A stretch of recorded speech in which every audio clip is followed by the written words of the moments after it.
The sky over Neo Hanoi glimmered with the usual network of satellite pathways, thousands of twinkling lights forming intricate patterns against the twilight canvas. 17-year-old Lynn stared upward from her dormitory window, the blue glow of her tablet reflecting on her face as she swiped through preparation materials for the upcoming graduation exams. Like most teenagers in 2042, her entire academic and social existence revolved around the global interconnected network, studying through immersive AR lessons, collaborating on projects via holographic conferencing, and maintaining her carefully curated social media presence. "Your current productivity score is 67%, announced the AI assistant from her tablet. "Would you like suggestions to optimize your study session?" Lynn sighed, brushing a strand of hair from her face. "Not now. ALX." She minimized the study program and opened her message dashboard. Her study group, Min, Hana, and Tuan, had scheduled an online session in 15 minutes to review quantum physics formulas. The four of them had been friends since elementary school, though friends had taken on a different meaning in their hyper-connected world. They spent hours together in virtual spaces but rarely met in person despite living in the same city. The room's ambient lighting automatically dimmed as Lynn put on her neural interface headset. Preparing to join the virtual study lounge, her parents had splurged on the premium model for her last birthday, a necessary investment. They insisted, for any student serious about entering a top university. "Connection established," the system announced. "Welcome to Study Space Prime." The dormitory walls disappeared, replaced by a floating platform surrounded by a universe of formulas, diagrams, and historical timelines. Min's avatar, sporting his signature virtual blue hair, was already there, manipulating a 3D representation of a molecular structure. "Hey," he greeted without looking up. "I'm trying to crack this biochem problem. Hana and Tuan aren't here yet?"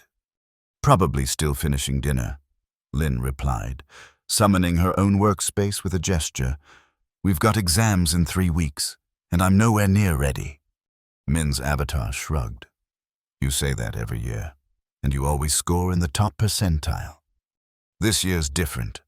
Competition for the Global Tech Scholarship is fiercer than ever. I need perfect scores." Their conversation was interrupted as Hana's avatar materialized, a custom design featuring plants and flowers woven into her digital clothing. Unlike most students who chose futuristic or fantasy-inspired avatars, Hana's always reflected her family's agricultural heritage. "Sorry I'm late," she said.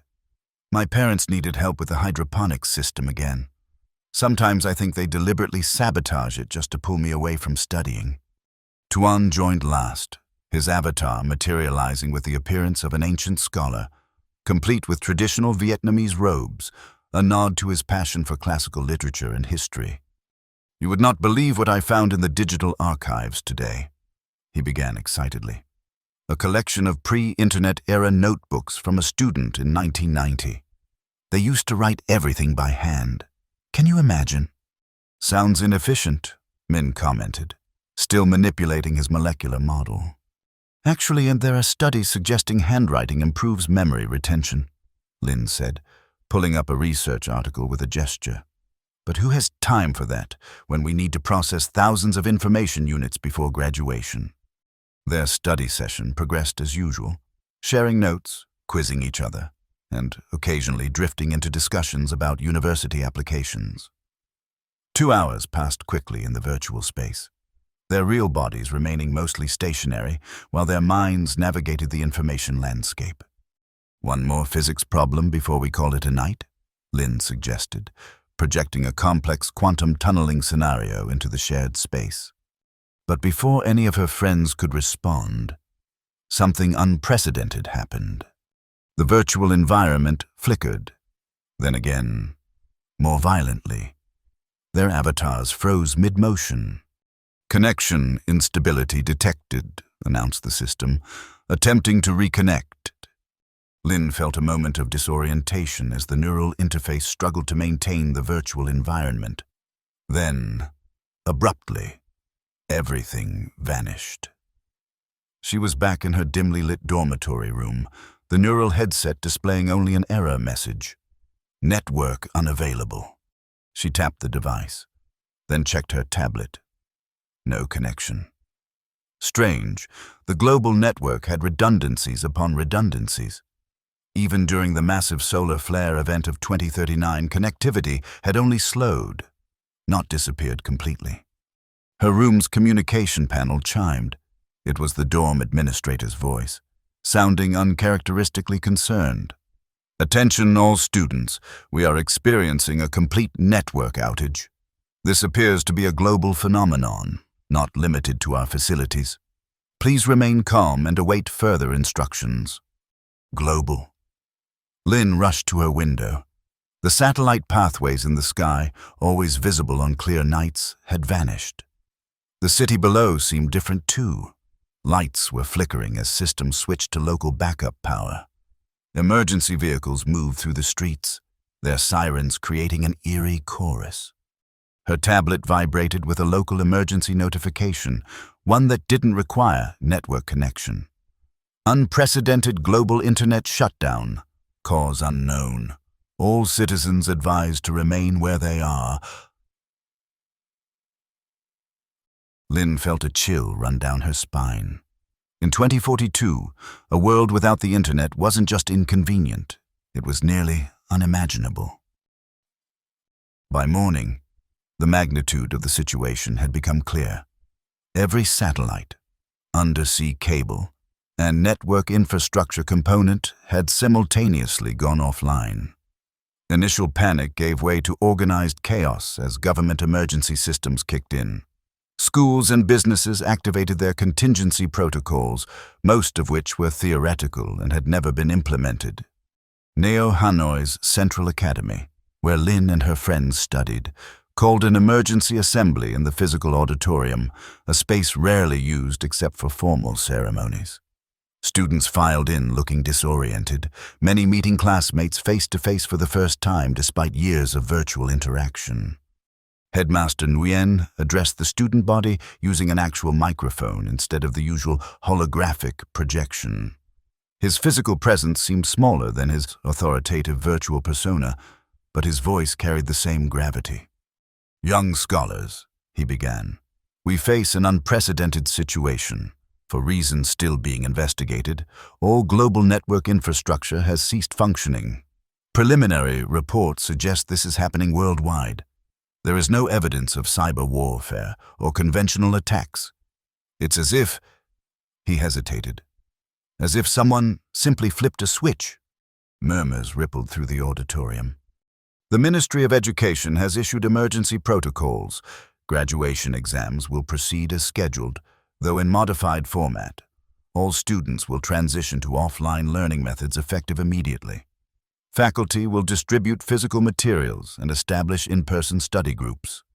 The murmurs grew louder. Physical materials, in-person study. I understand this is disruptive, the headmaster continued, but Central Academy has always prided itself on producing adaptable leaders. Consider this an opportunity to demonstrate that quality. As students dispersed after the assembly, Lynn spotted Min's blue-streaked hair. His real hair matched his avatar's, and pushed through the crowd toward him. She found him standing with Hana and Tuan, all three looking as shell-shocked as she felt. This is insane, Min said when she joined them. How are we supposed to study without the network? All my notes, all our collaborative projects, everything stored in the cloud. Hana seemed less panicked. My parents will be saying, I told you so. They've always kept physical backups of important information. Farm families tend to be practical that way. I think it's fascinating, Tuan said, earning glares from both Lin and Min. What? I'm not saying it's convenient, but imagine, we're experiencing something historically unique, a complete return to pre-internet methods of communication and learning. That's not helping. Tuan, Lin said. We have exams in 3 weeks. The Global Tech Scholarship application deadline won't change just because the internet disappeared. They found a quiet corner in the Academy's long-neglected physical library to continue their conversation.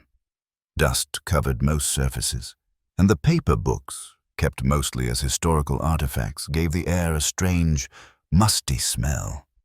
"We need a plan," Lynn said, her organizational instincts kicking in. "Even without the network, we can still prepare for exams. We just need to adapt." "Easy for you to say," Min grumbled. "Your brain practically works like a computer. Some of us relied on augmented cognition tools, which means it's time to rely on each other instead," Hannah suggested.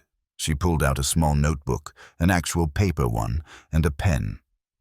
"Let's start by pooling what we remember from our study materials." Tuan was already browsing the library shelves. "There are actual textbooks here, ancient editions, but the fundamental principles of physics and mathematics haven't changed." As they began taking inventory of their collective knowledge and available resources, something unexpected happened. The process of recalling information together, debating concepts, and explaining ideas to each other in person created a different kind of engagement. Without the constant distraction of notifications and the ability to instantly search for answers, they found themselves thinking more deeply about each topic. "You know what?"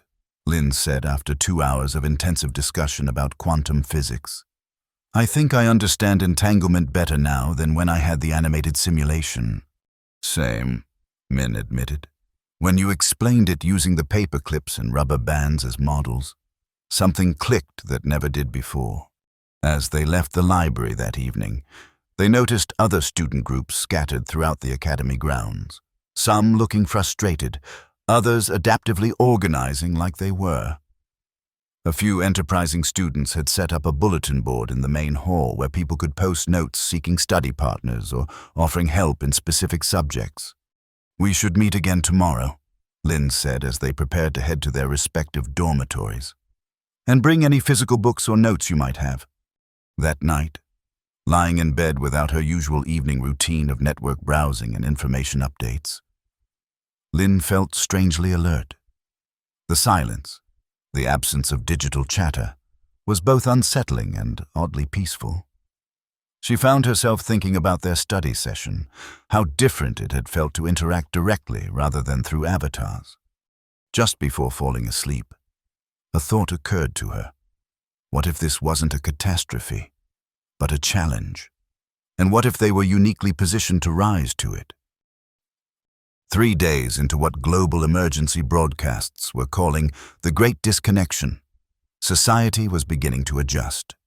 Initial panic had subsided as basic services stabilized.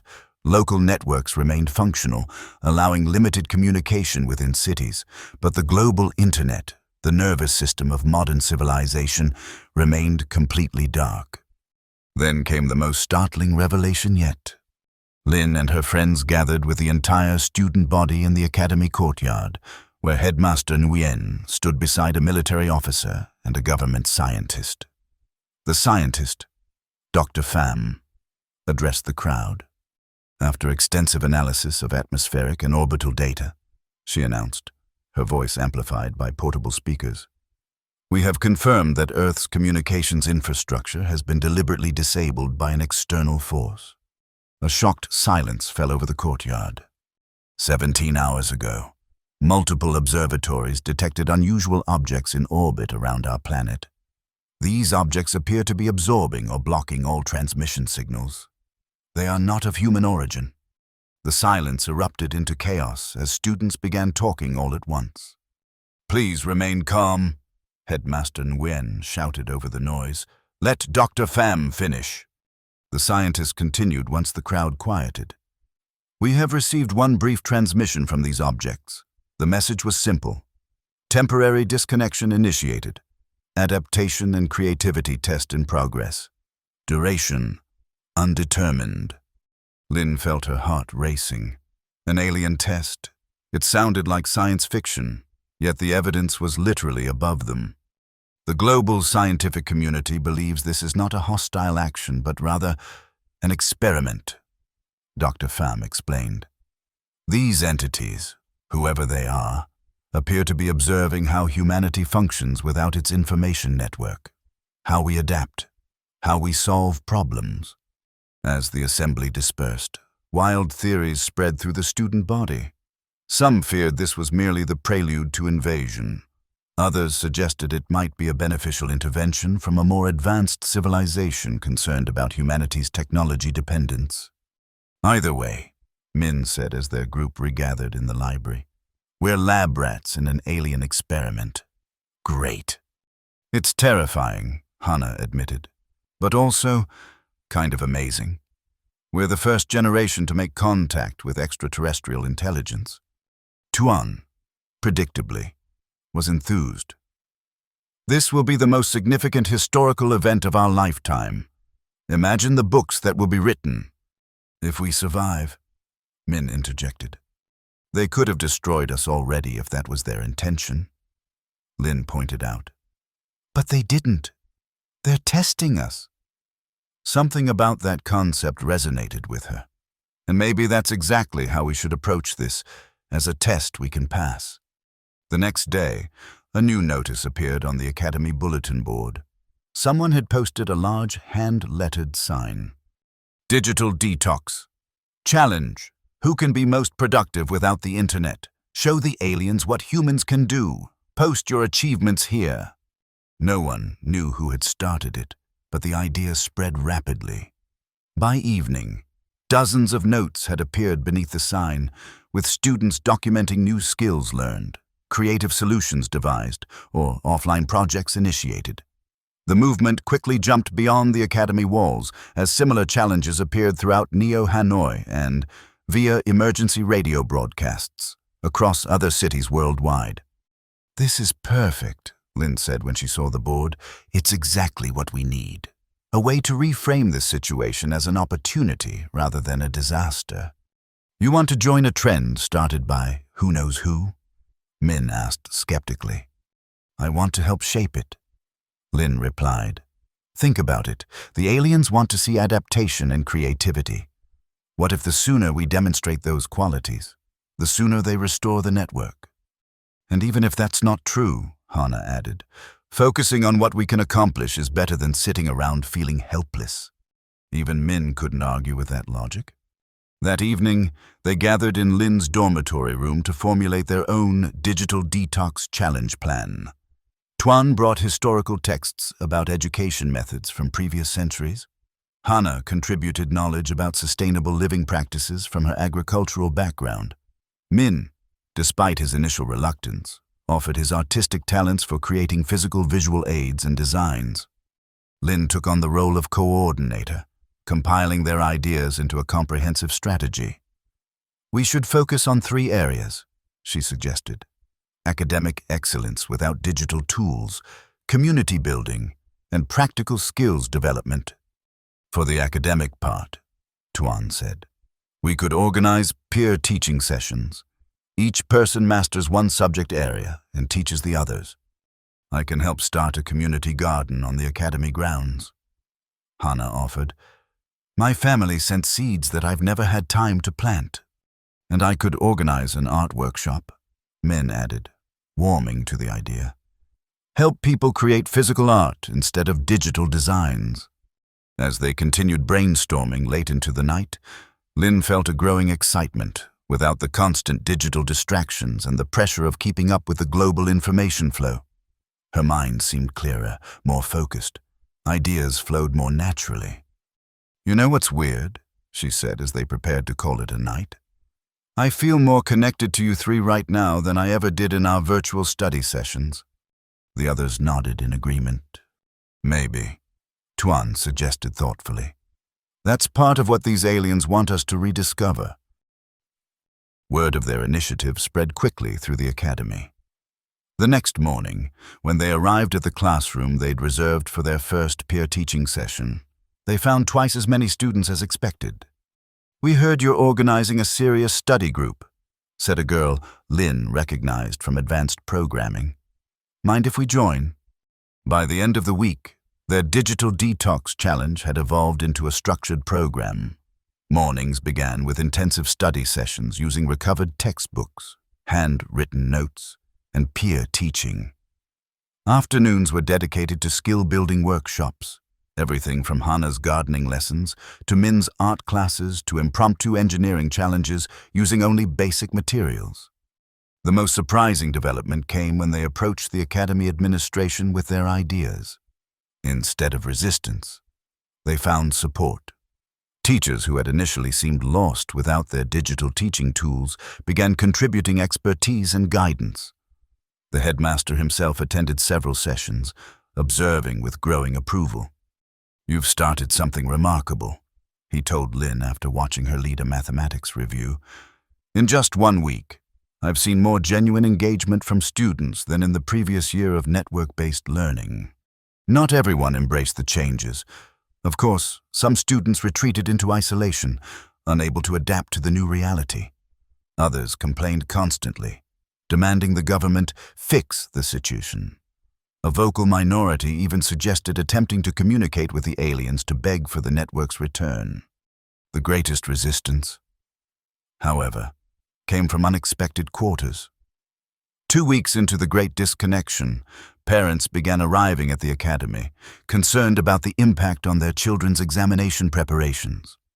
"How will they compete for university placements without proper digital instruction?"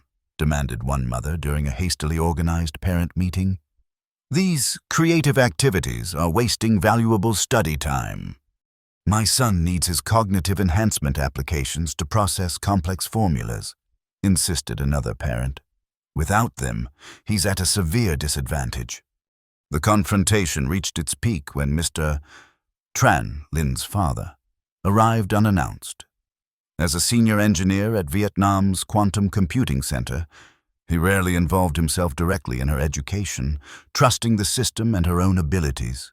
His presence signaled the seriousness of the situation. "Lynn," he said when they met in the academy's reception area, "your mother and I are concerned. The Global Tech Scholarship Selection Committee won't make allowances for this interruption. You need to focus exclusively on examination preparation." "That's exactly what I'm doing, Dad," she replied. "Just not in the way you're used to seeing." She led him through the academy, showing him their revamped study methods, the peer teaching sessions, and the practical application workshops. Rather than attempting to recreate digital learning in an analog world, they had developed hybrid approaches that leveraged the strengths of direct human interaction. "Mr. Tran observed silently, his expression unreadable. Finally, as they watched Tuan leading a discussion on historical problem-solving methods during previous technological transitions, he spoke. "This is not what I expected," he admitted. "It's actually impressive, but will it be enough for the examinations?" "I think it might be better," Lynn said. "We're not just memorizing information now, we're truly understanding it, and we're learning so much more than what's on the test." Her father seemed unconvinced, but agreed not to interfere. As he prepared to leave, he hesitated, then said, "Your mother wanted me to check if you're eating properly without the nutrient monitoring system." Lynn laughed. "Tell her Hana's teaching us about actual food, not synthesized supplements, real vegetables from the garden we planted." After her father left, Lynn rejoined her friends in the library, where they were coordinating the next day's activities. "Family crisis averted?" Min asked. "For now," Lynn replied. "But he raised a good point about the examinations. They're only a week away, and we still don't know exactly what format they'll take without the network." "I heard something about that," Hana said. "Supposedly, they're reverting to written examinations, physical papers with questions we answer by hand." Tuan's eyes lit up. "Like historical scholars, we'll be connecting with centuries of academic tradition. We'll be getting hand cramps, is what we'll be doing." Min grumbled, but without his earlier pessimism. The past 2 weeks had changed him too, his artistic talents flourishing in physical media after years of focusing exclusively on digital design. As they discussed examination strategies, a commotion outside drew their attention. Students were gathering in the courtyard, pointing at the sky. The 4 friends rushed outside. Above them, visible even in daylight, a pattern of lights had appeared, similar to the satellite pathways but forming distinct, geometric shapes unlike anything in human aerospace design. "The aliens," someone whispered, and the word rippled through the crowd. A moment later, every emergency broadcast system in the city activated simultaneously. The voice that came through was not the usual government announcer, but carried an unusual, slightly synthetic quality. "People of Earth," it said, "your adaptation test has been monitored with interest. Exceptional performance has been observed in specific community groups. A transmission window will open in 7 days. Representatives from exemplary communities will be permitted to share achievements. This opportunity may influence the duration of the remaining disconnection period." The message repeated once. Then the broadcast systems fell silent. The light pattern in the sky lingered for another minute before fading gradually. The courtyard erupted in excited conversation. Headmaster Nguyen emerged from the administration building, quickly conferring with faculty members before addressing the students. "It appears," he announced, "that we have an opportunity to demonstrate our progress to our visitors. Based on their message, communities showing the most impressive adaptation may influence when the network is restored." He paused, letting the information sink in. "I believe our academy, thanks to initiatives like the Digital Detox Challenge, may qualify as one such community." Lin felt a surge of excitement mixed with apprehension. Their impromptu project had taken on much greater significance than she'd imagined. Now, it might help determine how quickly humanity regained its technological infrastructure. "We need to prepare a presentation," she told her friends as they huddled together amid the excited crowd. "Something that showcases not just what we've done, but what we've learned." "We have exactly 1 week," Tuan noted. "The same day as our examinations." "Then we'll have to excel at both," Lin said, the challenge igniting her determination rather than dampening it. The week that followed was the most intense of their young lives. Mornings were dedicated to examination preparation, using their newly developed study methods. Afternoons and evenings were spent documenting their Digital Detox Challenge achievements and crafting a compelling presentation. Government officials visited the academy, evaluating which communities would represent humanity during the alien transmission window. When Neo Hanoi's Central Academy was selected as one of just 50 sites worldwide, pride and pressure mounted in equal measure. "They're choosing locations with the most innovative responses," Headmaster Nguyen explained during a school-wide assembly. "Our student-led initiatives have placed us among the global exemplars." The day before the examinations and transmission, a military convoy arrived at the academy. Technicians set up specialized equipment in the auditorium, devices designed to receive and transmit during the aliens' communication window. "This is actually happening," Min said as they watched the preparations from a distance.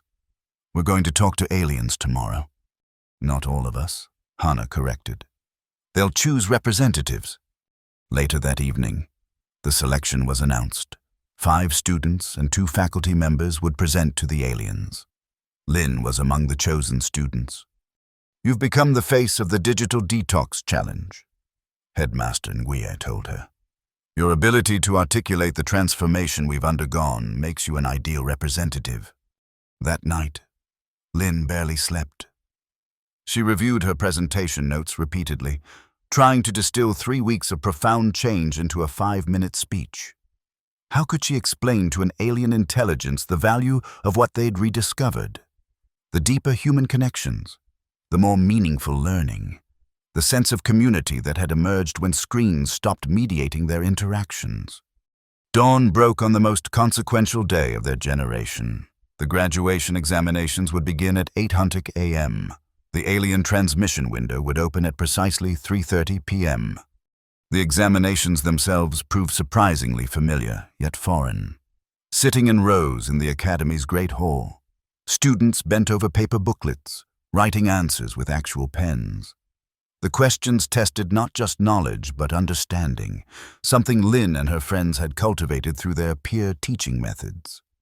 When the final examination concluded at 2:00 p.m., Students emerged looking exhausted but generally confident.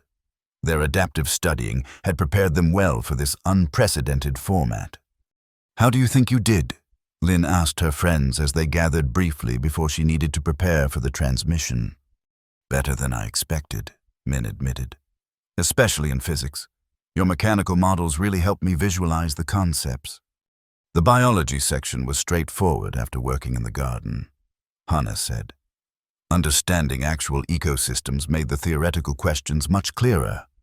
"And the history and literature portions?" Tuan asked eagerly. "We all aced those thanks to your passion for the subjects," Lynn assured him. "Your storytelling approach made even the most obscure historical events memorable." At 3:00 p.m., Lynn and the other selected representatives gathered in the auditorium. Military personnel and government officials directed them to a semicircle of chairs facing the specialized communication equipment. Cameras had been set up to record the historic interaction. "Remember," Dr. Pham instructed them, "speak clearly and concisely. Focus on concrete achievements and measurable outcomes. We don't know their evaluation criteria, but clarity will likely be universal." At exactly 3:30 p.m., the equipment activated without human intervention. A holographic display, technology that shouldn't have functioned without the network, materialized in the center of their semicircle. It showed a geometric pattern similar to what had appeared in the sky, rotating slowly. A voice emanated from the equipment, the same slightly synthetic tone they had heard in the broadcast. "Representatives of Learning Community Designation Neo Hanoi Central Academy, you may present your adaptation achievements." Headmaster Nguyen spoke first, providing context about their educational institution and the initial challenges of the Great Disconnection. Then came Lynn's turn. Standing before the alien transmission, she felt a moment of paralyzing fear. Then she thought of everything they'd accomplished in just 3 weeks and found her voice. "When you disconnected our global network," she began, "we initially perceived it as a crisis. Our education, social interactions, and daily functioning were all designed around continuous connectivity.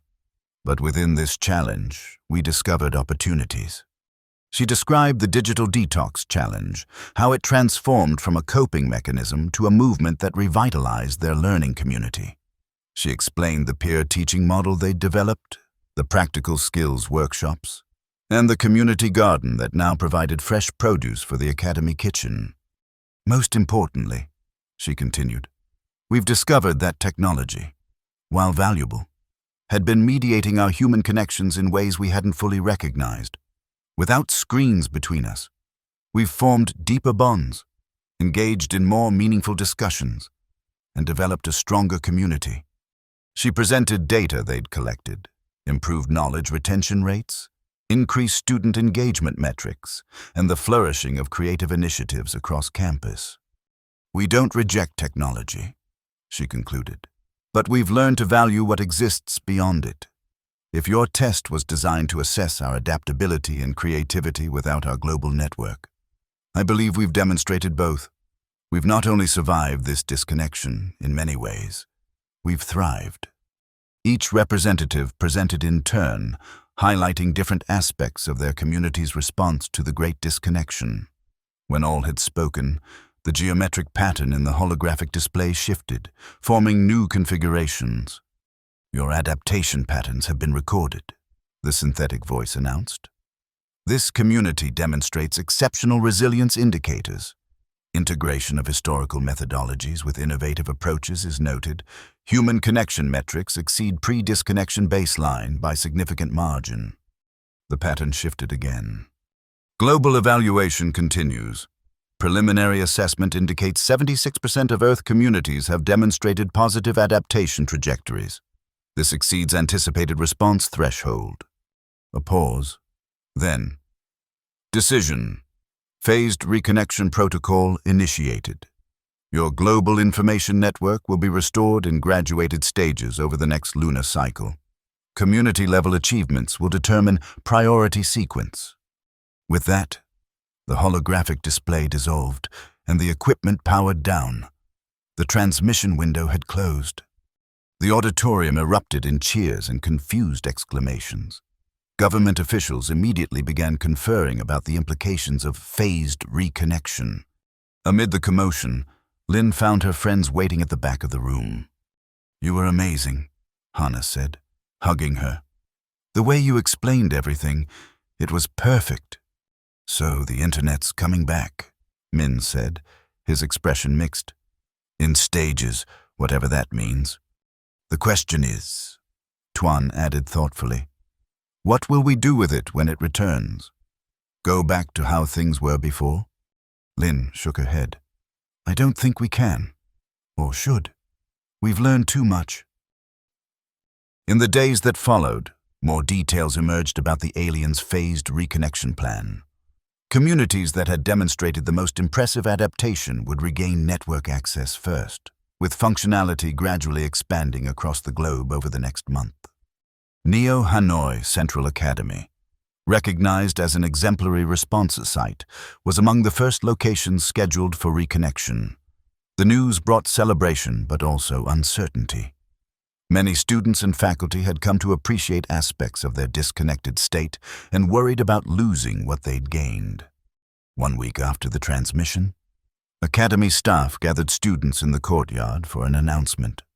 A small satellite dish had been installed on the administration building's roof, the first piece of restored network infrastructure. "Today at noon," Headmaster Nguyen announced, "our academy will regain limited network functionality. Initially, this will enable access to educational databases and research archives only.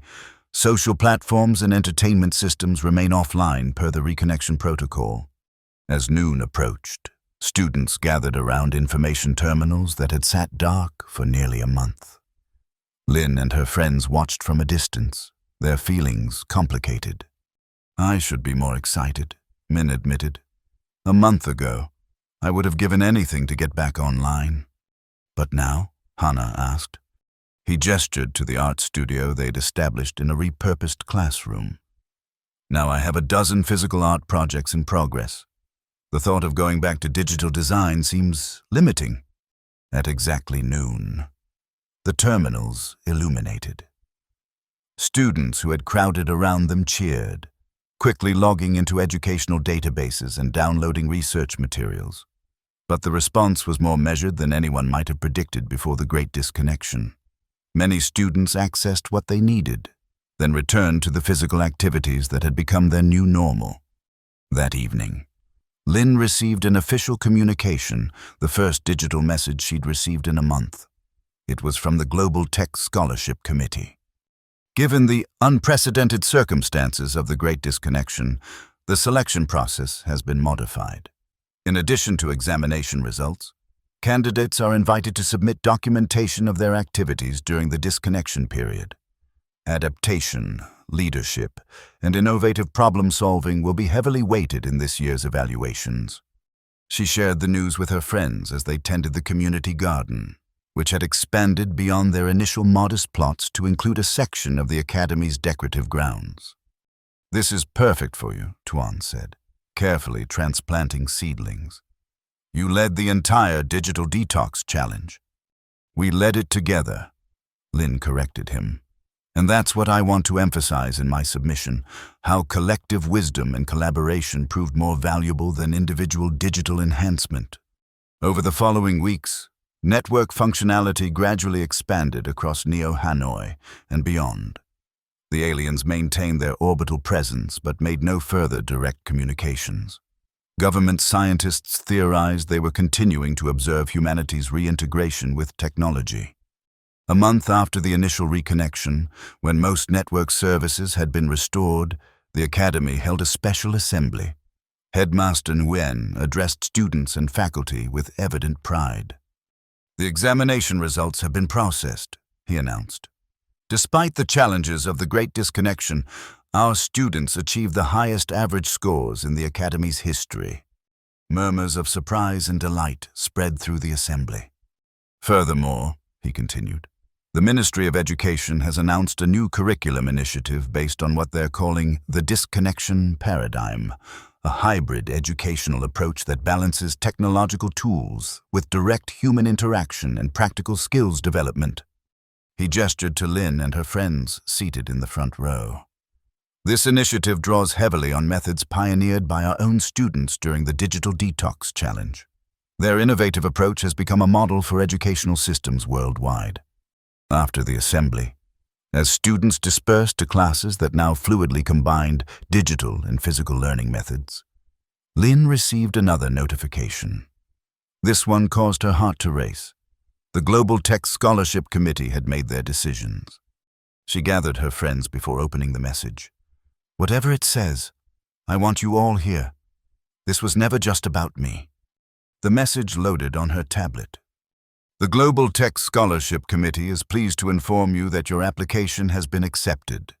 Your exceptional leadership during the Great Disconnection, combined with outstanding examination performance, exemplifies the adaptability and innovation our program seeks to foster. Additionally, we are implementing a new team research track this year. Should you wish, your identified collaborators, Min, Hana, and Tuan, may join you under an expanded scholarship framework to pursue your proposed project, Balanced Technology Integration, Lessons from the Great Disconnection. Stunned silence gave way to jubilant celebration. They had not only survived the aliens' test, but had thrived beyond their wildest expectations. That evening, they gathered on the academy roof, looking up at the night sky where faint traces of the alien objects could still be seen orbiting silently above. "Do you think they'll ever talk to us directly?" Hana wondered. "Explain why they did this." "Maybe they already have," Tuan suggested. "Not with words, but through the experience itself. A civilization advanced enough to disable our entire global network could have done anything to us," Lynn said. "Instead, they chose to teach us something about ourselves." "That we're too dependent on technology?" Min asked. "That we're more than our technology," Lynn corrected. "That human connection, creativity, and adaptability are our real strengths." Below them, the academy grounds hummed with activity even after sunset. Students moved between study groups, workshops, and garden plots. Information terminals were in use, but so were physical books and handwritten notes. Technology had returned, but it no longer dominated. It supplemented the rich tapestry of direct human interaction they had rediscovered. "The aliens are still watching," Lynn said, gazing upward. "I wonder what they think of us now." "I think," Tuan replied thoughtfully, "they're seeing exactly what they hoped to see. A species remembering its own resilience." In classrooms across Neo-Hanoi and beyond, a new generation was learning differently, integrating the best of their technological world with rediscovered human connection. The Great Disconnection had ended, but its lessons would shape humanity's relationship with technology for generations to come. And somewhere in the vast darkness above, their extraterrestrial observers continued their silent vigil. Perhaps satisfied that this young species had passed an important test on its evolutionary journey, learning that true connection transcends the digital realm, residing in the enduring human capacity for adaptation, collaboration, and growth.